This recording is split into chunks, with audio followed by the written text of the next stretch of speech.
As we roll out prospect rankings on flogfantasy.com, you'll notice there's a clear top tier. Not only myself, but also the guys at Fantasy Stock Exchange, the guys at Dynasty Football, the guys at Dynasty Domain. We all have the top 7 prospects in some order or another inside our tier 1. And this is leading to a lot of people saying that we need a top 7 pick. I mean, you can go through this, and obviously this will be for super flex leagues. But number 1, we have Caleb Williams across the board. Now, yes, I understand a lot of people are going to put Marvin Harrison Jr. here. And if he finds himself a landing spot, such as like the Los Angeles Chargers somehow at 5, then 100% I would agree with you that you need to move him up. But if he goes over to New England, please go Caleb Williams. Then obviously Marvin Harrison Jr. behind this. Then you have some order of Malik Neighbors, Jaden Daniels, Drake May. I do want to point out that there are really 2 tiers here. You're going to see that tier, the top 5, whereas Zach, Corey, and myself, we all have Caleb Williams, Marvin Harrison Jr., Malik Neighbors, Jaden Daniels, Drake May in some order inside the top 5 for Superflex leagues. All 3 quarterbacks have rushing upside and should see top 10 NFL draft capital. We have seen time and time again that if you combine those 2 things, you are essentially penciled in to be a top asset in Dynasty. The best example, or the most recent example we can give, is Anthony Richardson coming out, not necessarily cementing himself as a franchise quarterback, but at least showing a little bit of promise and having a ton of rushing upside, and now being worth about the 101 or the 102, according to the community rankings on flogfantasy.com. But then after this, you have 2 guys in that next tier, Rome Odunze and Brock Bowers. Really, it's going to be up to you in which order you take these guys as it projects out now. Obviously, you're in tight end premium format. You probably lean a bit heavier on the Brock Bowers side, but nonetheless, you have 7 players here that everybody can be very excited about. And then we see a teardrop. Now, I will be updating our 1 quarterback prospect rankings on flogfantasy.com as well. But essentially, if you want to look at the tiers there, just take the quarterbacks out. You're going to have a tier of 1 with Marvin Harrison Jr. at the top, then a tier of 2 with Malik Neighbors directly after. Almost regardless of landing spots, those should be the 2 guys off the board first. Then you have Rome Odunze and Brock Bowers at 3 and 4. So essentially, in a 1 quarterback format, you're going to be looking at a tier of 4 rookie picks at the top with a steeper drop off from 1 to 2, then down to 3 and 4, because you don't have the quarterbacks mixed in where you do have the personal preference between the positional advantages. Now, one thing that sadly we lack on flogfantasy.com, I'll find a way to get it for everybody, but until now, we can't pull value from 2017, 2018, 2016, 2015. Flogfantasy.com has not been around nearly that long to be able to pull that historical data for y'all, but we can go over to DLF, where they actually have been tracking Dynasty ADP for years now, because while we can see this top tier, I do want to at the same time give you realistic expectations of how this may change through the offseason. But before we move over to those expectations of what rookies may jump, what rookies may fall, I do want to give you an updated price point on what you have with these rookie picks. If you were to go out there and trade for a top 7 pick, trade for a top 5 pick, both with the community rankings on flogfantasy.com and at the same time with the expert rankings. But of course, if you want to check out any of these rankings, if you want to get our Dynasty Trade Calculator, if you want to get all of our premium content, whether that's my own, the guys at Dynasty Football, Dynasty, the whole 9 yards, find it on flogfantasy.com. Promo code FLOG. You'll get 30% off any subscription. You get a 7-day free trial. Plus, yours truly will break down your Dynasty Fantasy Football team in a podcast. But nonetheless, let's go ahead and let's look at the price point on what we have here. If you are currently looking at the 101 or 102, that is going to be a selection that's a late first, early second round startup pick. Some other players that are going to be in that range, you're looking at CeeDee Lamb, Jamar Chase, aka the very top wide receivers in Dynasty, if you want to buy one of those picks, which is why I'm saying probably shouldn't have Marvin Harrison Jr. at 1 unless you're going to, value him ahead of Jamar Chase immediately, which I cannot do. So if you are going to go through and trade for the 101, I'm assuming you're doing so to get Caleb Williams. If you're looking at the 101 in comparison to quarterbacks, it is directly behind the Joe Burrow, Justin Herbert range and directly ahead of Anthony Richardson and Jordan Love.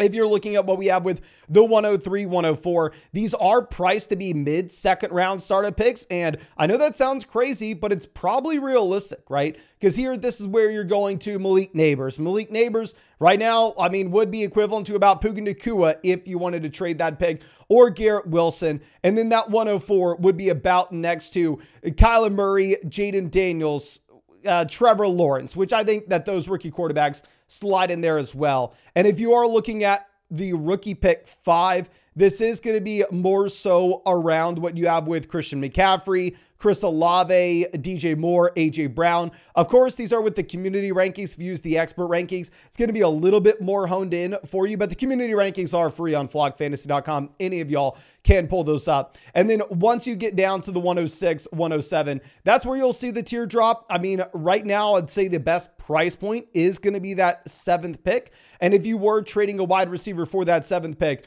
currently in the expert rankings, it is right alongside Nico Collins, Tank Dell, Rashee Rice, that wide receiver range, which you could be looking at Rome Odunze there. So it is really up to you on what you'd rather have.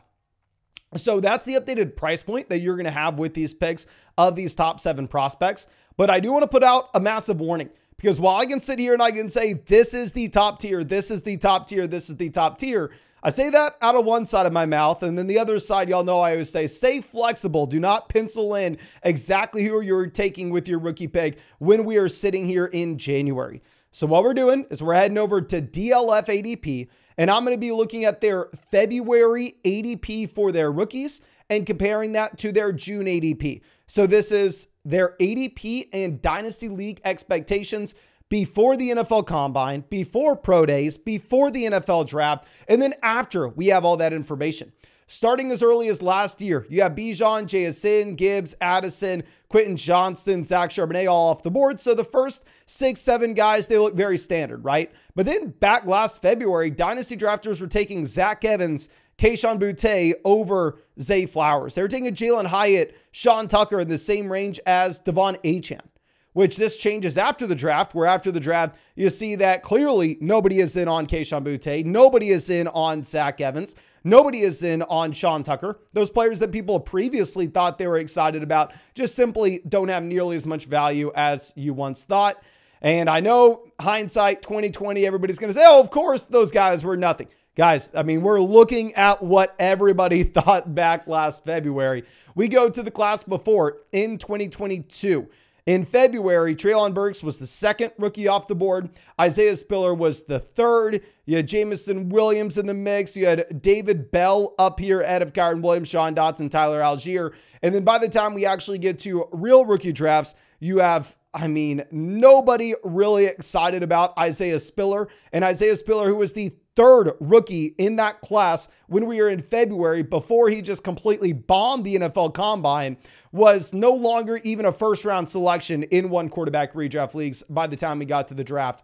Now, going over to the year prior in 2021, you're going to see that a lot of these guys did maintain at the very top. There was not too much change. I mean, yes, you had someone like Tylan Wallace falling off the map, but that wasn't until late round 1, early round 2. So there is that outside chance that the tiers with how we are looking at them right now do remain the same. But just time and time again, we can see that that's also maybe not the case. Going to 2020, you're seeing a massive change. Obviously, a lot of this has to do with landing spot. And looking back, it's laughable that this was the case. You had Clyde Edwards-Helaire in February being drafted about the RB22. And then by the time that we got to actual rookie drafts, when he went round 1 to the Kansas City Chiefs, Clyde Edwards-Helaire jumped up to number 1. Back in February, people were drafting Bryan Edwards ahead of Justin Jefferson, Zach Moss ahead of Justin Jefferson, Laviska Shenault, Henry Ruggs, Jalen Reagor, all before Jefferson. And then once we actually had the NFL draft, none of those guys were going ahead of him, and people actually realized what a prospect he was.